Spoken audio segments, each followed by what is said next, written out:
David, on va reparler un petit peu de votre situation, puisqu'après après votre victoire face à Paris 13, on espérait que vous puissiez surfer dessus pour remonter un petit peu au classement. Bon, évidemment, le match suivant à Nancy était compliqué sur le papier, mais vous ne l'avez pas forcément bien abordé. Je ne sais pas si c'est le terme, en tout cas, vous repartez avec une lourde défaite. C'est lié, est-ce que ton équipe est prête maintenant à jouer le maintien? Est-ce que le maintien, c'est un mot que toi, tu as évoqué avec tes joueurs? Parce qu'à un moment, il faut faire face aussi à la réalité Le maintien, on l'a évoqué depuis longtemps. depuis plusieurs semaines. Dire, après notre défaite contre Châteauroux, on l'a évoqué. Il ne faut pas non plus qu'on se rende, qu'on se voile la face. Il ne s'agit pas de se rendre compte qu'on joue le maintien à 3 journées de la fin. Donc ça on le sait. Et puis, on n'est pas les seuls à jouer le maintien. Le championnat est quand même le classement est quand même assez serré. Maintenant, ce qui est important pour nous, c'est d'enclencher une dynamique à domicile. Parce que sur les 9 matchs qui nous restent, on a 5 matchs à domicile contre pas mal d'équipes qui sont justement dans cette zone-là du classement. Donc c'est vrai que notre défaite la semaine dernière à Nancy, elle fait mal. Elle fait mal dans l'ampleur du score qui ne reflète pas forcément le contenu du match.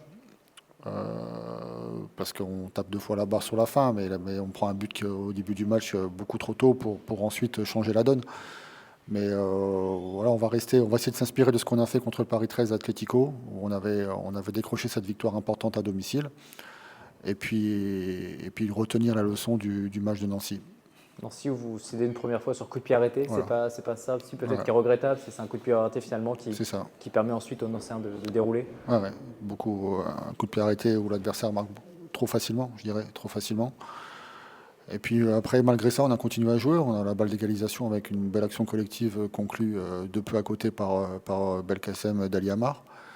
Mais voilà, ce qu'on retient de ce match-là, c'est que pour faire des performances face à des équipes je dirais, aussi fortes, on a besoin que tout le monde soit à un très bon niveau. Et, euh, et là, sur ce match-là, c'était plus compliqué sur le plan individuel. Donc retenons cette leçon-là et préparons-nous bien individuellement pour faire une belle performance collective. Est-ce que ton vestiaire a des leaders capables de prendre la parole dans ce genre de moment, des joueurs capables de remuer un petit peu les troupes? On sait que c'est toujours bon dans le vestiaire d'avoir quelques cadres capables de gueuler, de prendre la parole dans les moments un peu plus durs. Est-ce que tu as ces joueurs-là, toi? Ou est-ce que tu regrettes de ne pas avoir Non, suffisamment peut-être de caractère? après, bon, les vestiaires, par expérience, je vois quand même qu'il y a moins en moins de joueurs qui parlent naturellement dans le vestiaire. Et on avait évoqué le fait d'avoir un jeune comme Dédé Lhomme qui était capable parfois de prendre la parole. Là, on a des cadres qui parlent peut-être beaucoup moins, mais voilà, quand ils parlent, ça a de l'effet, ça a de l'impact. Donc oui, on a des garçons qui sont déjà aguerris à ce championnat-là. Je prends le cas de Tony, de Jordan par exemple, qui sont des garçons qui sont capables aussi de parler dans le vestiaire. Maintenant, c'est des garçons qui ne vont pas monopoliser la parole. Donc, et puis je parle aussi par rapport à des garçons comme Nama Diallo qu'on entend aussi dans ce registre-là. Donc c'est bien aussi que ce soit plusieurs joueurs qui ont cette capacité-là d'apporter la parole dans le vestiaire, même si c'est de manière épisodique. Et toi, est-ce que tu as été capable ou est-ce que tu as souhaité aussi peut-être adapter ton management tout au long de la saison selon la situation ou est-ce que tu es resté le même? Est-ce qu'en ce moment, je sais pas, tu parles plus est-ce que tu es du genre peut-être parfois à gueuler un peu enfin, Bien sûr. est-ce que Non, tu adaptes aussi toi ton comportement par rapport à la situation? bien sûr. Après, il y a voilà, par exemple, à la mi-temps à Dijon, quand on se fait revenir à deux partout, c'était pas une colère feinte. Donc, il y a des moments où il faut être authentique. Et puis, il faut s'adapter aussi par rapport à la situation, parce il y a un aspect important, c'est qu'il faut avoir confiance en soi. Dans cette situation-là, il ne faut pas jouer avec le truomètre à zéro. Il faut jouer sans être tendu. Donc, moi, j'ai confiance dans le fait qu'on a une équipe qui va rester motivée. On l'a encore vu sur le match de Nancy, même à 4-1, on continue à attaquer. Comme je vous disais tout à l'heure, on tape 2 fois la barre. Donc, c'est pas une équipe qui est dans le renoncement. Et puis, il faut garder de l'enthousiasme. Donc ça, c'est aussi savoir gérer les moments dans la semaine où, de temps en temps, il faut aussi accorder des moments où on relâche la pression. Donc hier, on a fait une séance d'entraînement qui était longue, qui était intense, et où on a beaucoup recadré les choses, notamment sur le plan offensif, quitte à être un petit peu virulent. Et aujourd'hui, on passe sur une journée, vous avez vu à l'entraînement, où il y a beaucoup d'enthousiasme, c'est un peu plus ludique. Donc il va falloir gérer ça pour ensuite monter la pression par rapport, monter la concentration surtout par rapport au match. Et tu as une explication sur ces manques un peu offensifs actuels, alors que si on en revient toujours à la même période, mais la période où vous avez enchaîné les succès, la fin 2024, finalement, ça semblait huilé, et d'un seul coup, ça s'est délité. Tu as une explication à ça? C'est quoi? C'est la confiance? Moi, je pense que on provoque, on crée moins de courses. Je pense qu'on a été très bon à un moment dans le jeu sans ballon, que ce soit défensivement et offensivement. Et là, on s'investit peut-être un peu moins. Donc, nous, on a monté, le staff, on a monté l'exigence par rapport à ça. Le fait de faire des courses.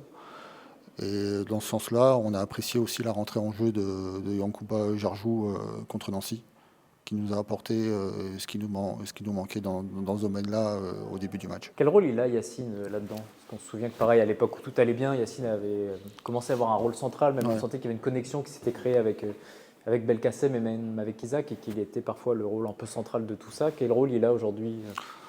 Yacine, il met un peu comme Belka, il met beaucoup de ciment sur le terrain entre les joueurs, c'est-à-dire que voilà, il est facilement connecté avec les autres joueurs et il a besoin aussi d'avoir ces courses-là pour les servir, parce que il est capable de faire des courses en profondeur et souvenez-vous du match le match de Coupe de France au Paris FC où sur le côté droit, il avait fait vraiment mal à l'adversaire.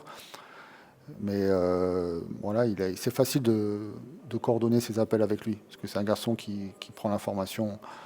Donc c'est sûr qu'il a un rôle important là-dessus, mais voilà, il faut à côté de lui des joueurs qui ont cette capacité-là à étirer les lignes et à partir en profondeur. Et justement, si on résume ce que tu viens de dire là avec ce que tu as dit précédemment, c'est peut-être aussi pour ça que c'est plus compliqué en ce moment pour Yacine, c'est que si autour il y a moins d'appels, c'est ça. Il peut moins s'exprimer. Donc finalement, tout est lié si on résume. Non, c'est ça, c'est tout à fait ça. Après, voilà, moi je prends le cas du match de Châteauroux, on en avait déjà parlé. Au niveau de la vitesse de transmission de nos défenseurs, c'était insuffisant. Et là, même si contre Nancy, on a eu des difficultés dans d'autres domaines, je pense quand même qu'on a franchi un cap quand même dans ce domaine-là où nos défenseurs arrivent à sortir le ballon beaucoup plus vite qu'il y a un mois. Maintenant, le problème, c'est dans le dernier tiers. Donc, retrouvons cette vitesse-là de jeu, cette spontanéité. Je redis ce mot-là parce qu'il est important aujourd'hui dans notre jeu. Centrons en une touche de balle aussi. Voilà, c'est des choses qu'on faisait avant. Et puis là, peut-être par manque de connexion des uns ou des autres, on prend plus de temps dans ce domaine-là, alors que souvent c'est l'engagement des joueurs dans la surface pour couper les trajectoires qui font la différence. C'est pas forcément si le centre il est fait en une touche, il est fait avec un contrôle.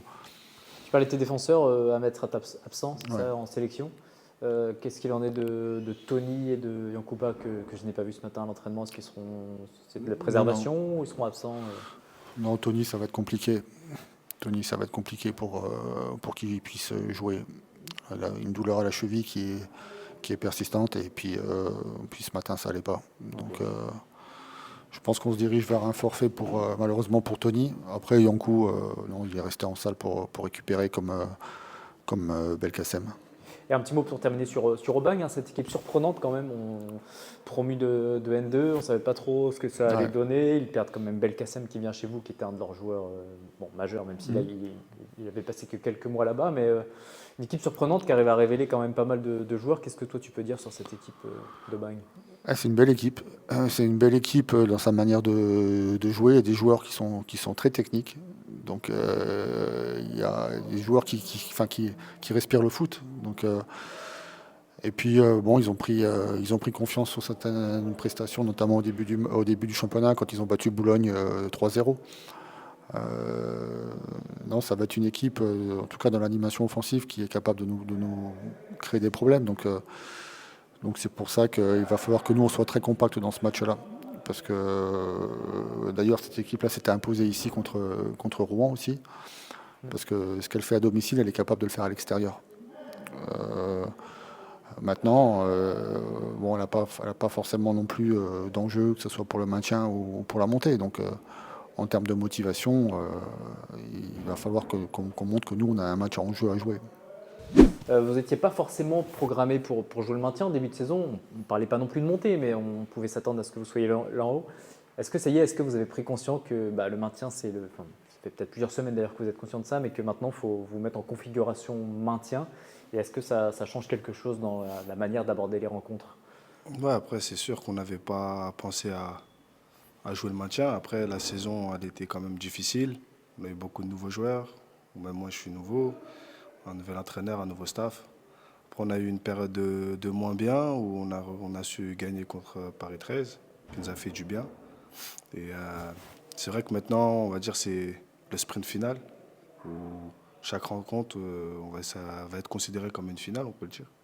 Le coach disait que dans cette période-là, il ne fallait pas aborder les matchs avec la peur, malgré la situation. Comment on fait justement pour ne pas avoir peur, pour garder la confiance, sachant que les résultats ne sont pas là?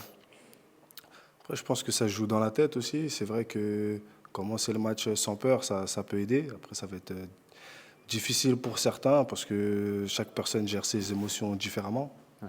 Mais en tout cas, nous, en tant que groupe, on va s'aider, on va voir entre nous pour rester froid, garder la tête froide et vraiment se concentrer et pas jouer avec la peur et vraiment jouer libéré. Et vous arrivez justement à rester soudés, parce qu'on sait que généralement, quand les résultats sont moins bons, c'est là où parfois les petits conflits, les conflits sortent. Vous arrivez à rester soudés malgré ça et à rester focus vers l'objectif maintien? Ah oui, bien sûr. Après, nous, on a la chance qu'on a un effectif qui vit bien. On est vraiment une bande de potes. On a un bon groupe. Donc, sur ce point-là, il y a aucun problème.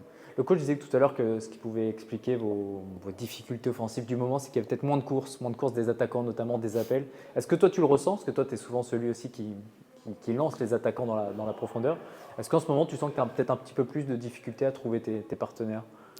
Oui, le coach, il a raison. Sur ces derniers matchs, on ne joue pas à notre football, on joue un football différent. Après, peut-être la fatigue de certains ou d'autres. Mais c'est vrai que quand on était dans notre période où on était le mieux, c'est quand il y avait des courses, c'est quand il y avait des appels en profondeur. Et c'est vrai que sur ces derniers matchs, on le faisait moi y compris. Donc ça aussi, je le ressens. Oui. Oui, il y avait des jeux combinés. Je repense notamment ce but face à Angers qui est magnifique, où je crois que c'est Belka qui te trouve et que tu le relances. Il y avait plusieurs fois ce genre d'action. C'est vrai que ça se fait moins en ce moment. La connexion, elle est. Enfin, tu y crois quand même malgré tout, c'est possible de retrouver cette connexion-là. Comment t'expliques un petit peu le fait qu'on ne ressente plus forcément ces jeux en triangle, ces jeux.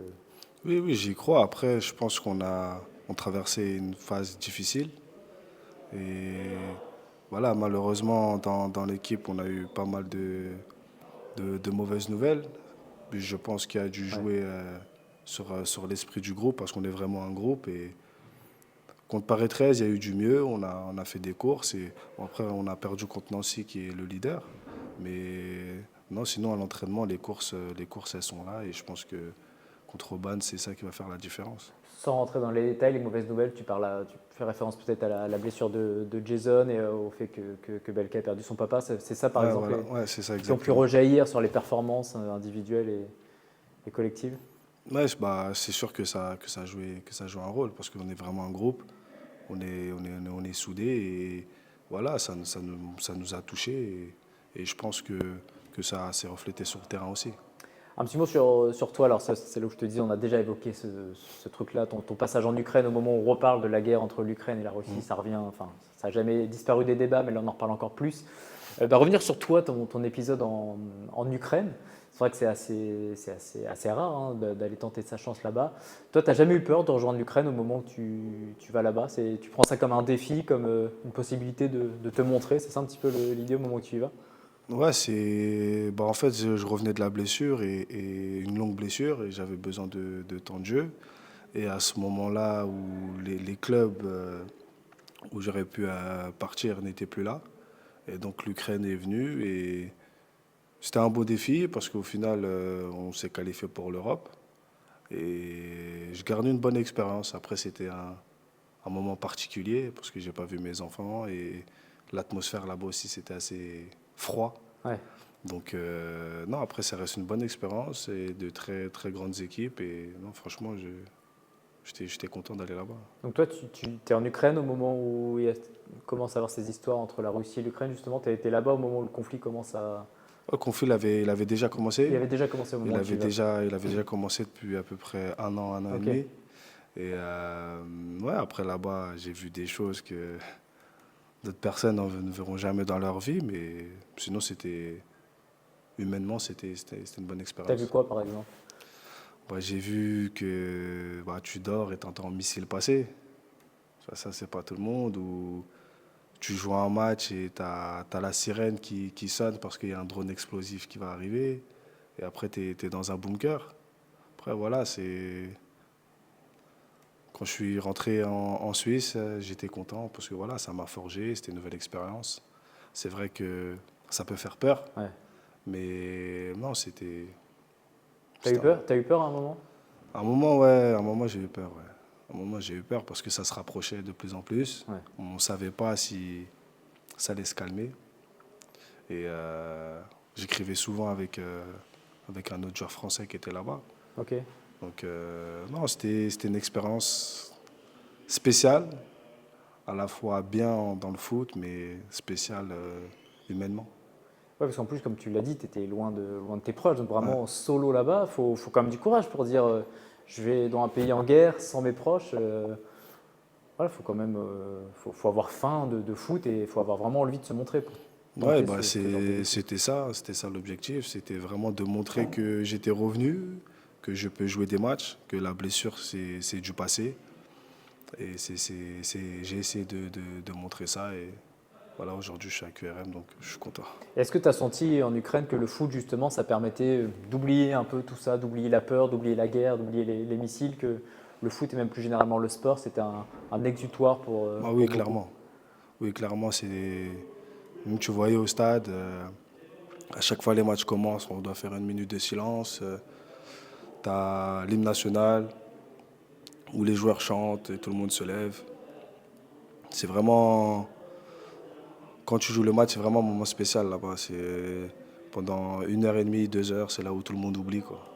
Tout le monde oublie et je pense qu'il y a des sourires qui reviennent et Ouais. voilà. Est-ce que du coup, vous vous sentiez peut-être investi d'une certaine mission vis-à-vis des supporters? C'était justement leur redonner le sourire à travers ce que vous produisiez. Est-ce que vous sentiez que vous aviez une petite responsabilité? C'était refaire un petit peu de spectacle dans ce monde où finalement, voilà, il y a que des mauvaises nouvelles partout. Non, oui, clairement, c'était ça, hein. Et tu le ressentais aussi. Après, moi, je l'ai vécu différemment par rapport aux Ukrainiens. Mais en tout cas, moi, je le voyais que quand on jouait, les spectateurs, en tout cas, ils avaient beaucoup d'émotions. Ils étaient vraiment contents. Ouais. Et ta famille, j'imagine, a dû avoir peur aussi. Ils devaient être inquiets pour toi aussi, j'imagine, pendant tous ces 5 ou 6 mois que tu as passé là-bas. Ouais, bien sûr, ils étaient inquiets. Après, j'échangeais souvent avec eux. Mais quand il se passait des choses comme ça, je disais rien. Je sais que tout allait bien, ça se passait bien pour pas Ouais. qu'ils s'inquiètent. Mais voilà, après, j'avais la possibilité de rester là-bas. Mais pour moi, je pouvais pas. C'était un peu trop, pas voir mes enfants, être loin de la famille. Parce que là-bas, les aéroports, faut savoir, ils sont fermés. Donc, il fallait aller en Pologne, faire 10 heures de voiture. Non, c'était compliqué. Donc, C'est ça, ouais, j'avais lu dans SoFoot ce que tu avais dit. Tu devais faire 10 heures de voiture pour aller prendre l'avion ouais, en c'est ça. Pologne, c'est ça? Ça, c'est quand tu voulais rentrer, quand tu rentrais en France pour prendre l'avion? Ouais.